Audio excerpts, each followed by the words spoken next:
এই জন্য হুজুরদের বউরা অসুখী হয় না, হুজুরের বউরা, আলেমদের বউরা, হাফেজদের বউরা অসুখী নয়। তাদেরকে জিজ্ঞাসা করবা, তাদের স্বামী সব রোমান্টিকতা, ভালোবাসা, যৌবনের সব ভালোবাসা তার স্ত্রীর কাছে দিয়ে দেয়, এই স্ত্রীর কাছে প্রকাশ করে। আর তুমি যারা প্রকৃত রোমান্টিক মনে করো, সে তো 14 জন, 80 জন, 100 জনের কাছে রোমান্টিকতা প্রকাশ করে, নিজের চরিত্রটা বিলিয়ে দেয়, সবাই সে ভালোবাসতে চায়।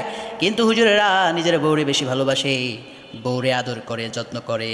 কারণ বিয়ের আগে তারা নিজেদের যৌবনটাকে আল্লাহর জন্য, আল্লাহর ভয়ে তাদের যৌবনটা তারা আল্লাহর ভয়ে ঠিক রেখেছিল, অযথা ব্যয় করে নাই, আল্লাহর জন্য ঠিক রেখেছে এবং স্ত্রীর হক আদায়ের জন্য ঠিক রেখেছে। এই জন্য বিয়ের পরে তাদের কোনো সমস্যা হয় না, সমস্যাও দেখা দেয় না। আর বিয়ের আগে যারা নিজেদের যৌবনগুলো বিয়ে বহির্ভূত সম্পর্ক করে নষ্ট করে দেয়, এরা কখনোই বিয়ের পরে সুখী হতে পারে না।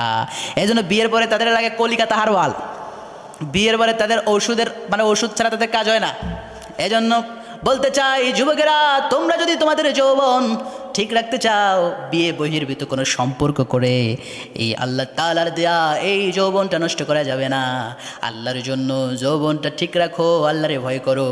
আল্লাহরে ভয় করে যদি বিবাহ বহির্ভূত কোনো সম্পর্ক করে অন্য মেয়ের সাথে রাত্রি না কাটাও, যৌবনটা নষ্ট না করো, হস্তমৈথুন করে পর্নোগ্রাফি দেখে নিজের যৌবনটা যদি নষ্ট না করে আল্লাহর ভয়ে ঠিক রাখো, তাহলে বিশ্বাস করো বিয়ের পরে যে শান্তিটা তুমি পাবা, সেই শান্তি কোটি কোটি টাকা দিয়েও খুঁজে পাবা না।